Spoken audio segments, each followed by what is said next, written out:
Have you ever looked back and thought, if only I'd known that sooner, things might have turned out differently? Not with regret, but with the kind of wisdom that only comes from lived experience. The kind that sneaks up quietly in the still moments, when the noise of life finally settles. I've had those moments too, and one of the places they show up most is around money. Not the money itself, but what it represented. Freedom, peace of mind, security for my loved ones. The truth is, I didn't always understand money, not in the way that really matters as we age. Sure, I earned it, saved some, spent some, but I wish someone had sat me down, looked me in the eye, and told me the things I understand now, after crossing into my 60s and beyond. Because money at this stage of life, it's not about riches or status. It's about peace. It's about waking up without the weight of worry, about knowing your next month is covered and your choices are still yours to make. I wish I'd learned, back in my 40s and 50s, that every dollar has a voice, and if you don't tell it where to go, it'll leave you quietly, without a sound, without a goodbye. I used to think budgeting was only for people who were struggling, but the truth is, a budget isn't a punishment.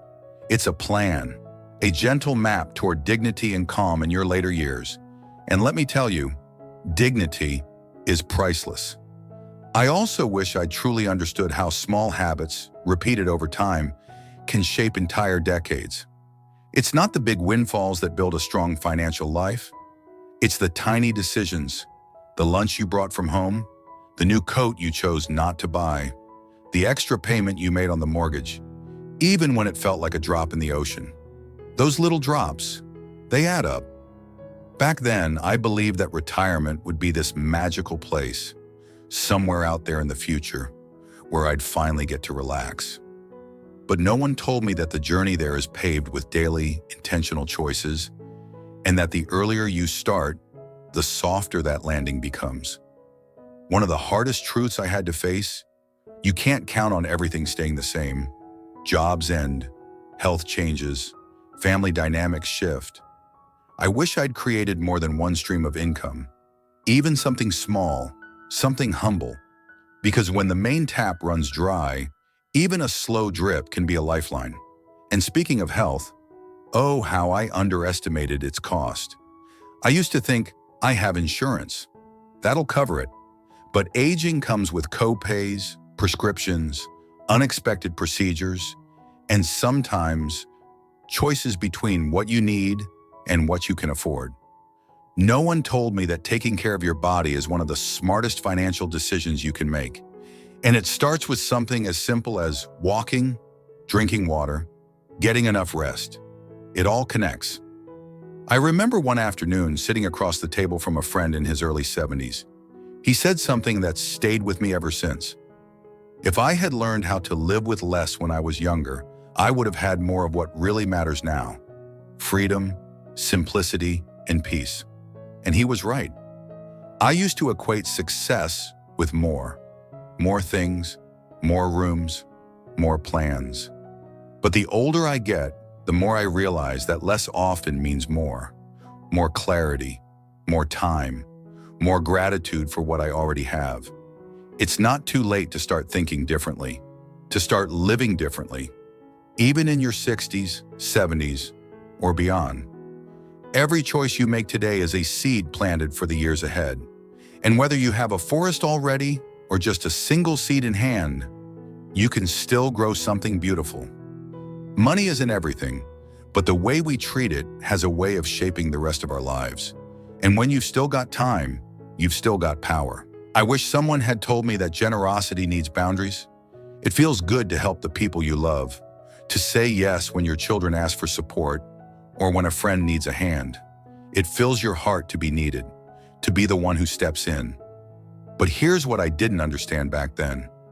If you give from an empty cup, you're just draining yourself, not truly helping them.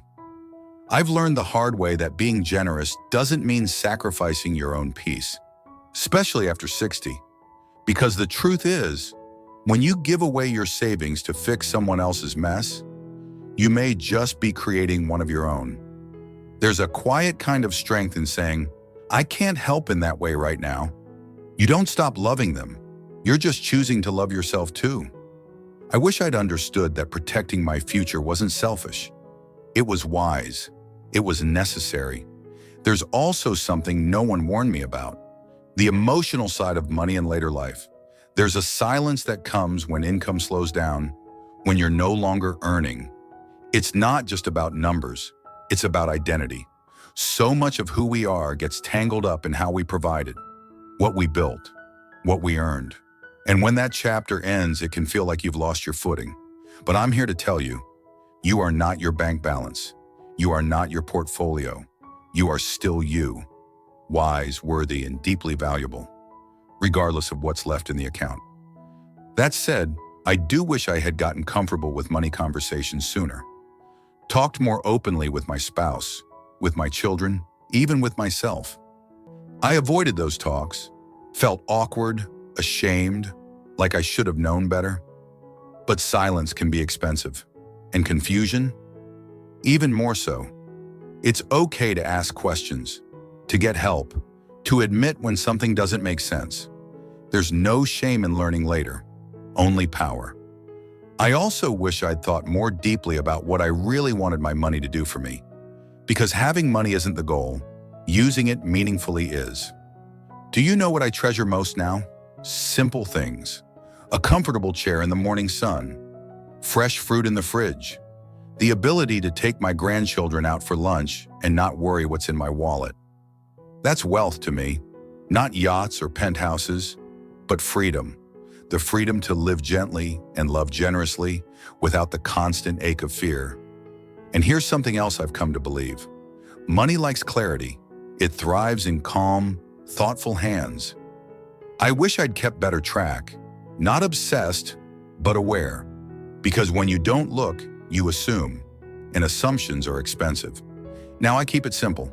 A notebook, a few notes every month, a quick glance at where things are going. It's not about control, it's about connection. Knowing where your money is, what it's doing, how it's helping you live with more ease. And maybe the biggest lesson? Time is your greatest currency.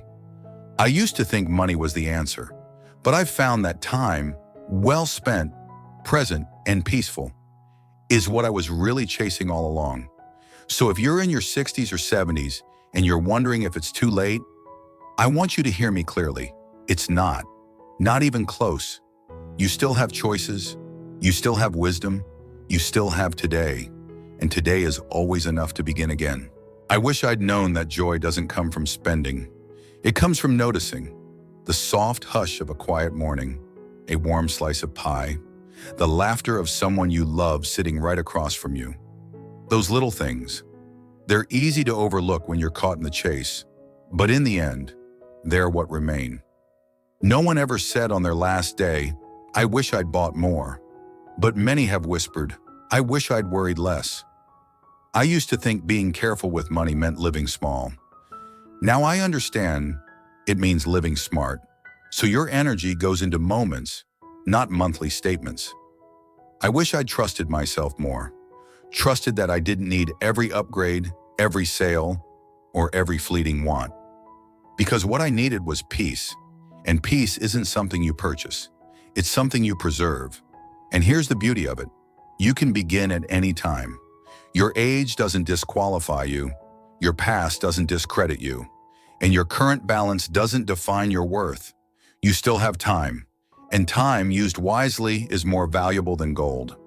If these words resonated with you, if they reminded you of something you've lived or something you still hope to change, take a moment to reflect. And if you know someone who could use this kind of gentle reminder, maybe send this their way. Because sometimes the right message at the right moment can make all the difference. You don't need to fix everything overnight. Just begin, slowly, kindly, with yourself. And remember, you are allowed to take your time, to grow at your own pace, to choose what matters most, today. Not too late, not behind, not forgotten. You're exactly where you need to be to start again, wisely and with heart.